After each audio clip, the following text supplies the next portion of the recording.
Hello everyone, welcome to Smart Learn channel. आज की इस वीडियो में हम बात करेंगे साइकोलॉजी के इंपॉर्टेंट क्वेश्चन। टॉपिक 1 से कर रहे हैं। किशोरावस्था वह काल है जिसमें बालक और बालिका मानसिक, भावात्मक, सामाजिक और शारीरिक रूप से बाल्यावस्था से वयस्क की ओर बढ़ता है। ये किसने कहा? तो ये जर्सी सील्ड ने कहा। ऐसे ही कथन याद रखने हैं, वैसे प्री में कथन ज़्यादा नहीं आते हैं। संवेदनात्मक संवेदना ज्ञान की पहली सीढ़ी है, यह कथन है किसका? शारीरिक विकास का नहीं, मानसिक विकास का बिल्कुल, ध्यान विकास का नहीं, भाषा विकास का नहीं, मानसिक विकास का कथन है। निम्न में से किस विशेषता को समझाने के लिए जिन प्याजे ने तीन पर्वत समस्या का प्रयोग किया? वस्तु स्थायित्व, जीववाद, उत्क्रमणीयता का अभाव, अहम केंद्रवाद। तो इसका राइट आंसर हो जाएगा अहम केंद्रवाद को समझाने के लिए तीन पर्वत समस्याओं का इस्तेमाल किया। ब्रुनर द्वारा प्रदत्त संज्ञानात्मक विकास की सर्वोच्च अवस्था है सक्रिय अवस्था, प्रतिबिंबात्मक अवस्था, संवेदी अवस्था। संवेदी अवस्था तो है ही नहीं, सक्रिय अवस्था, प्रतिबिंबात्मक अवस्था, प्रतीकात्मक अवस्था। इसकी राइट आंसर हो जाएगा प्रतिबिंबात्मक अवस्था नहीं होगा, प्रतीकात्मक अवस्था होगा। ये पहली स्टेज होगी, ये दूसरी, ये अंतिम। तो सर्वोच्च यही होगी प्रतीकात्मक अवस्था। आगे देखते हैं, हंज डिलेमा का संबंध किस सिद्धांत से है? प्याजे का संज्ञानवाद सिद्धांत नहीं, कोलबर्ग के नैतिक विकास सिद्धांत से। हाँ, हंज डिलेमा का संबंध है। एरिक एरिक्सन का मनोसामाजिक से नहीं है, वाइगोस्की के संज्ञानवाद से भी नहीं है। तो 2 नंबर ऑप्शन राइट हो जाएगा। मनोसामाजिक विकास के सिद्धांत में विश्वास बनाम अविश्वास विकास की निम्न में कौन सी अवस्था से संबंधित है? प्रौढ़ावस्था से, पूर्व बाल्यावस्था, किशोरावस्था। तो ये शिशु बाल्यावस्था से संबंधित है। आगे देखते हैं, यूरी ब्रॉन फैन बैनर के सिद्धांत के अनुसार बालक के माता पिता के कार्य क्षेत्र का परिवेश व स्थानांतरण किस परिस्थिति तंत्र में आता है? स्थानांतरण। तो ये आएगा, किस में आएगा? पहला ऑप्शन एक्सोतंत्र, मीसोतंत्र, माइक्रोतंत्र, मैक्रोतंत्र। तो इसका राइट आंसर हो जाएगा एक्सोतंत्र।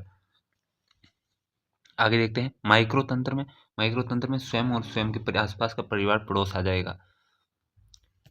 आगे देखते हैं, निम्नलिखित में से कौन सा एक सूक्ष्म गति कौशल है? स्थूल गति कौशल है। सूक्ष्म में तो छोटी छोटी मांसपेशियां यूज होती हैं, स्थूल में बड़ी मांसपेशियां यूज होती है। बुनाई करना छोटी, तो ये नहीं होगा स्थूल। तैरना, इसमें बड़ी मांसपेशियां यूज होती हैं। कागज और वृत्त की रूपरेखा के अनुसार काटना, इसमें स्थूल नहीं है, ये सूक्ष्म गति कौशल है। कागज के बड़े आयत के रूपरेखा अनुसार काटना, ये भी नहीं है। तो इसका राइट आंसर हो जाएगा 2 नंबर, तैरना स्थूल गति कौशल है। प्याजे के अनुसार एक बालक द्वारा निर्जीव वस्तुओं का सजीव चित्रण करना कहलाता है एम केंद्रवाद, जीववाद, अंतर्ज्ञान, लक्ष्य निर्देशित व्यवहार। तो इसे जीववाद कहा जाता है। आगे देखते हैं नेक्स्ट क्वेश्चन, निम्नलिखित में से शारीरिक विकास का क्षेत्र है? एंडोक्राइन ग्लैंड्स, हड्डियों का मजबूत होना, स्नायु मंडल। तो इसका राइट आंसर है उपयुक्त सभी शारीरिक विकास क्षेत्र से संबंधित हैं। विभिन्न व्यक्तियों के विकास की गति भिन्नता होती है, ये भिन्नता विकास संपूर्ण काल में यथावत बनी रहती है। यह परिभाषा दी है ईबी हरलॉक ने, गैरिसन या अन्य ने, हर्बर्ट सोरेनसन ने या डगल्स हॉलैंड ने? तो डगल्स हॉलैंड ने दी है। क्या नंबर ऑप्शन राइट हो जाएगा। नेक्स्ट क्वेश्चन, निम्न कथनों पर विचार व सत्य कथनों की पहचान करनी है। विकास सार्थक अभिवृद्धि के अभाव में असंभव है, और विकास और वृद्धि एक दूसरे के पूरक है, तो असंभव नहीं, अभाव में असंभव नहीं। तो इसका राइट आंसर हो जाएगा 2 नंबर ऑप्शन, वृद्धि और विकास एक दूसरे के पूरक है। व्यवहारों का एक संगठित पैटर्न जिसे आसानी से दोहराया जा सकता है कहलाता है स्कीमा, स्कीम्स, अनुकूलन, समायोजन। तो व्यवहारों का पैटर्न स्कीम्स कहलाता है। निम्नलिखित में से पूर्व बाल्यावस्था की विशेषताएं? अनुकरण करने की अवस्था, प्रसन्न करने की अवस्था, खिलौनों की अवस्था। तो पूर्व बाल्यावस्था को अनुकरण करने की अवस्था भी कहते हैं, प्रसन्न करने की अवस्था भी कहते हैं, खेल की आयु भी कहते हैं। तो तीनों ही सही है। तो 4 नंबर ऑप्शन राइट हो जाएगा। संज्ञानात्मक विकास का वह स्तर जहाँ बालक स्वयं पहुंच सकता है, यानी वास्तविक स्तर। संज्ञानात्मक विकास का वह स्तर किसी की सहायता से पहुंचा जा सकता है, ये विकासित स्तर। वाइगोस्की ने संज्ञानात्मक विकास की, इसके बीच का अंतर क्या है? इसे ZPD कहते हैं, जॉन ऑफ प्रॉक्सिमल डिस्टेंस, समीपस्थ विकास का क्षेत्र। 3 नंबर ऑप्शन राइट। मानव विकास को प्रभावित करने वाला वातावरणीय कारक है? जीवन में घटित घटनाएं व दुर्घटना, परिवार एवं विद्यालय, आनुवंशिकता। आनुवंशिकता वातावरणीय कारक नहीं है, तो आनुवंशिक कारण हो जाएगा। तो 1 और 2 हो जाएगा राइट। प्रभावित करते हैं जीवन में घटित घटनाएं, दुर्घटनाएं, परिवार एवं विद्यालय। नियम एवं परंपराओं का तार्किक व आलोचनात्मक ढंग से मूल्यांकन कोलबर्ग के नैतिक विकास के सिद्धांत के किस सोपान के अंतर्गत आता है?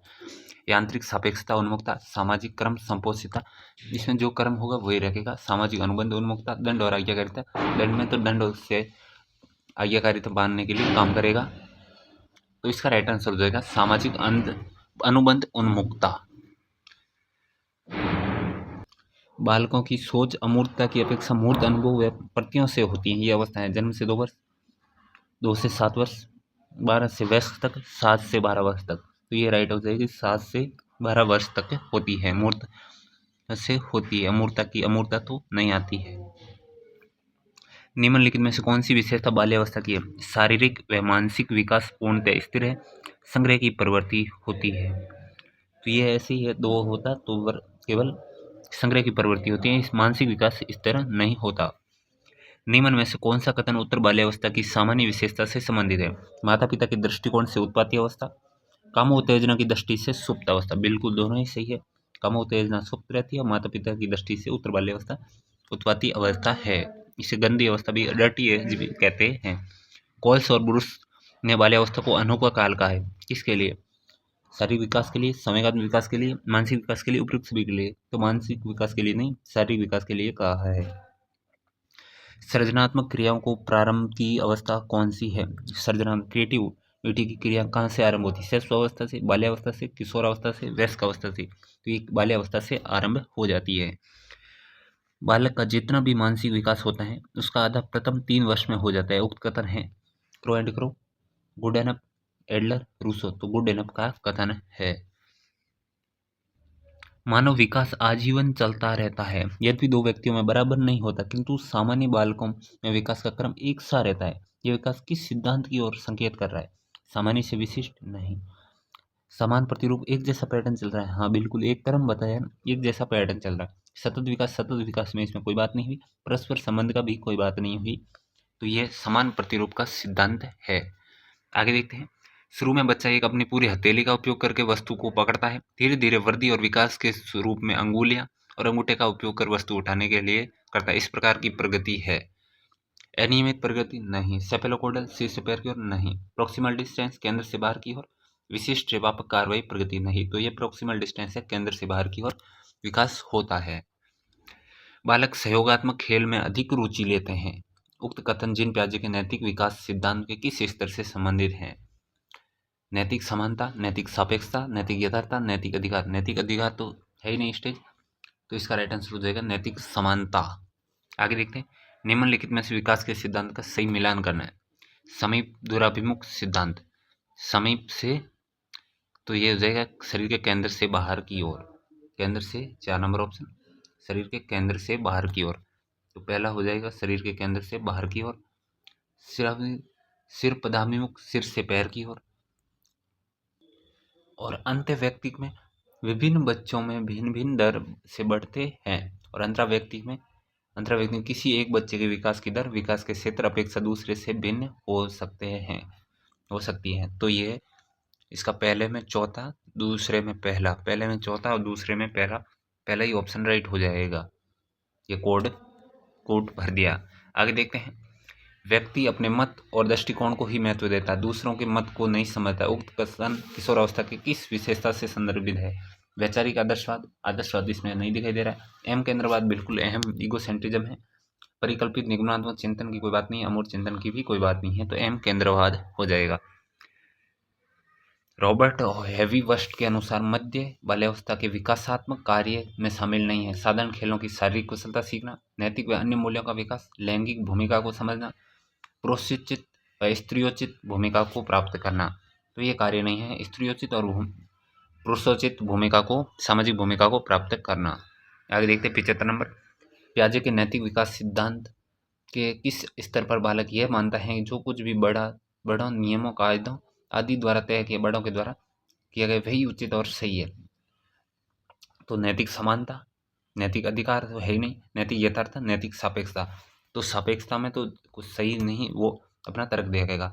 नैतिक यथार्थता जो है वो सही है, बड़ों के द्वारा किया गया। ये थे कुछ इंपॉर्टेंट क्वेश्चन। वीडियो पसंद आया तो लाइक करें, चैनल को सब्सक्राइब करें, ज़्यादा से ज़्यादा शेयर करें। PDF टेलीग्राम चैनल पे मिल